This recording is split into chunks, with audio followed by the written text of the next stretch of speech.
Hello, our topic is the this keyword. Why do we use it, and what happens if we don't use it?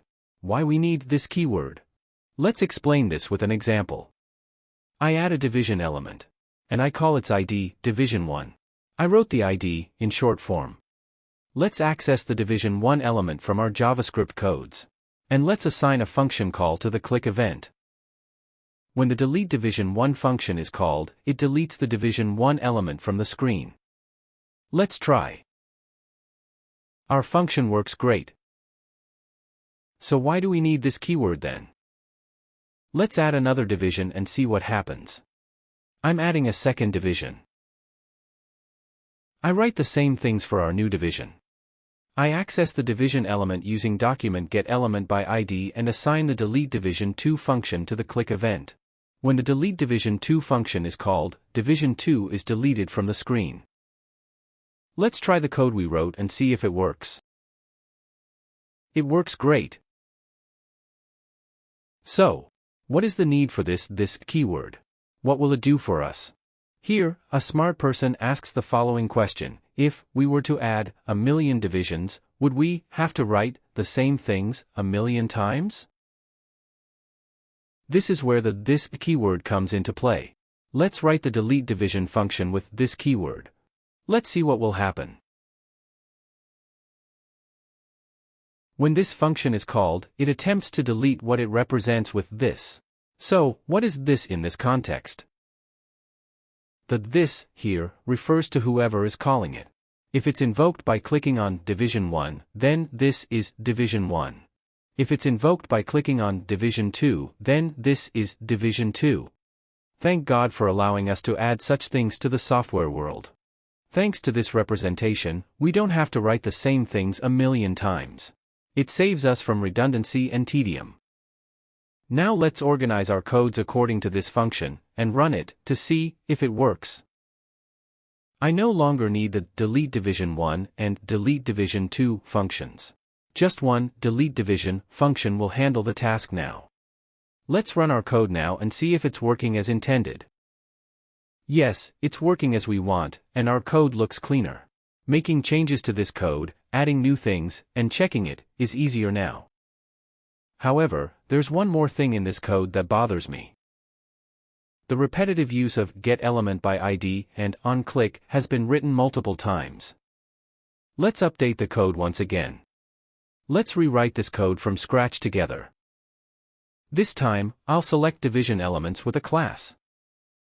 An ID can belong to only one element, whereas multiple elements can share the same class. Let's take advantage of this. Both of my division elements have the person class. I access all elements with the person class from JavaScript using querySelectorAll. I write a for of loop and assign the delete division function to the click event of these elements.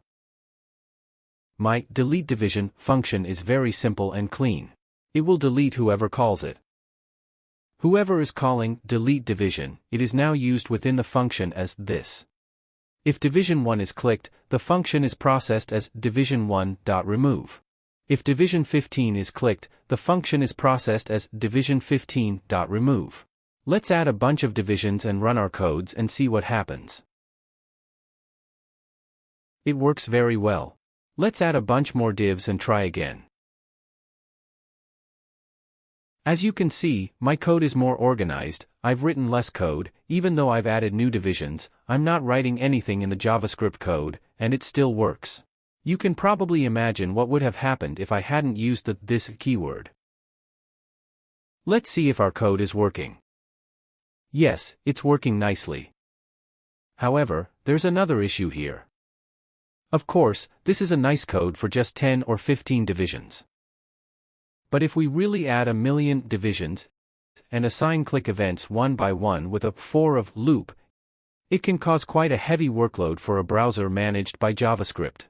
Adding 1,000,000 event listeners can negatively impact the browser's performance and deteriorate the user experience. This can lead to slow page loading, unresponsiveness, and issues during navigation. So, how can we solve this situation? Now let's rewrite our code and solve this issue together. What we're going to do is, instead of individually assigning a click event to each division element, assign a click event to a new division element that encompasses all the divisions. I placed my division elements inside a container division named container.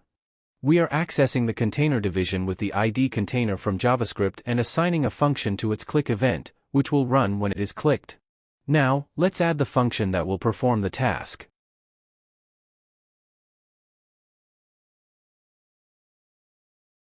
When a click event occurs, if the target of the event is a division element, it removes, deletes, that division element from the document. Event.target tells us which specific HTML element was clicked or triggered the event. Event.target.remove method removes the HTML element referenced by event.target from the document. When you call remove on an element, it effectively deletes that element and removes it from the document object model, making it no longer visible or accessible on the web page. Let's try our code to see if it works. It works beautifully. Thank you for watching. If you liked the video, I'm looking forward to your comments and likes.